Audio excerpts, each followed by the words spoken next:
কৃষক card, family card দিতে দিতেই বিএনপির তেল ফুরিয়ে গিয়েছে, জ্বালানি ফুরিয়ে গিয়েছে। বাংলাদেশ একটা পরিবর্তনের স্বপ্ন দেখেছে। বাংলাদেশের মুক্তিকামী জনগণ প্রতিজ্ঞা নিয়েছিল বাংলাদেশে নতুন করে কোনো স্বৈরতন্ত্র এই দেশে ফেরত আসতে দেওয়া হবে না। সেই প্রতিজ্ঞা থেকেই বাংলাদেশের সংস্কারের কার্যক্রম শুরু হয়। 5ই আগস্টের পর থেকেই প্রতি পদে পদে বিএনপি, তৎকালীন বিএনপি সেই সংস্কার কার্যক্রমে বাধা দিয়ে এসেছিল। একটা পর্যায়ে তারা বাধ্য হয়ে ঐক্যমত কমিশনে আসে, কিন্তু ঐক্যমত কমিশনে এসেও প্রত্যেকটা গুরুত্বপূর্ণ সংস্কারে তারা নোট অফ ডিসেন্ট, অর্থাৎ তাদের বাধা, তাদের অসম্মতি তারা জানিয়ে এসেছে।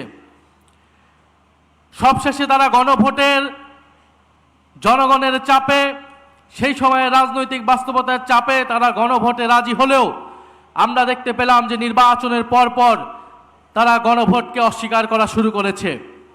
যেই বিএনপির জন্ম হয়েছিল গণভোটের মাধ্যমে, সেই বিএনপি আজকে জুলাই গণ অভ্যুত্থান পরবর্তী গণভোটকে অস্বীকার করছে। পারতপক্ষে বিএনপি তার অস্তিত্বকেই অস্বীকার করতে শুরু করে দিয়েছে।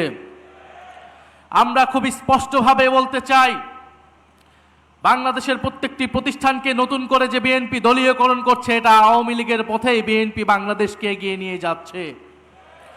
বিএনপি যদি আওয়ামী লীগের পথে, পুরনো স্বৈরাচারের পথে এই দেশকে এগিয়ে নিয়ে যেতে চায়, তাহলে বাংলাদেশের জনগণ আবারও রুখে দাঁড়াবে, বাংলাদেশের তরুণ সমাজ আবারও রুখে দাঁড়াবে, বাংলাদেশের জুলাই গণ অভ্যুত্থানে অংশগ্রহণকারী প্রত্যেকটি ছাত্র জনতা আবারও রাজপথে দাঁড়াতে বাধ্য হবে। বিএনপি কৃষক কার্ড, ফ্যামিলি কার্ড দিয়ে জনগণের মন ভুলানোর চেষ্টা করছে। কৃষক কার্ড, ফ্যামিলি কার্ড দিতে দিতেই বিএনপির তেল ফুরিয়ে গিয়েছে, জ্বালানি ফুরিয়ে গিয়েছে।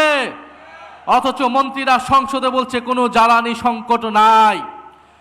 বাস্তব সমস্যাকে অস্বীকার করছে, অর্থনৈতিক সমস্যাকে অস্বীকার করছে, দেশে আইন শৃঙ্খলার যে ক্রমান্বয়ে অবনতি হচ্ছে সেটাকে অস্বীকার করছে বর্তমান সরকার। আমরা সর্বাত্মকভাবে এই সরকারকে সহযোগিতা করতে প্রস্তুত ছিলাম দেশের স্বার্থে, জনগণের স্বার্থে, কিন্তু বিএনপি সরকার সেই সকল সহযোগিতা নেওয়ার সকল দরজা বন্ধ করে দিচ্ছে। আমার জানা নেই, যারা এখানে অভিজ্ঞ আছেন, মুরব্বী আছেন, তারা বলতে পারবেন বাংলাদেশের ইতিহাসে এত কম সময়ে, মাত্র 2 মাসে কোনো সরকার এতটা অজনপ্রিয় হয়েছিল কিনা। বিএনপি সেটা বাস্তবে প্রমাণ করে দিয়েছে। এই সরকার 2 মাসে যতটা অজনপ্রিয় হয়েছে, আমরা জানি না আগামী 6 মাসে তার পরিণতি কি হবে, তার অবস্থান কি হবে। আমরা দেশে কোনো অস্থিতিশীলতা চাই না।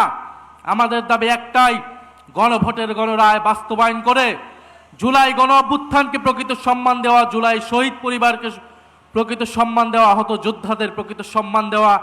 আমরা সেটার জন্য রাজপথে আছি, সংসদে আছি। ইনশাআল্লাহ আমরা ঐক্যবদ্ধভাবে আমাদের সে দাবি আদায় করে ছাড়বো ইনশাআল্লাহ।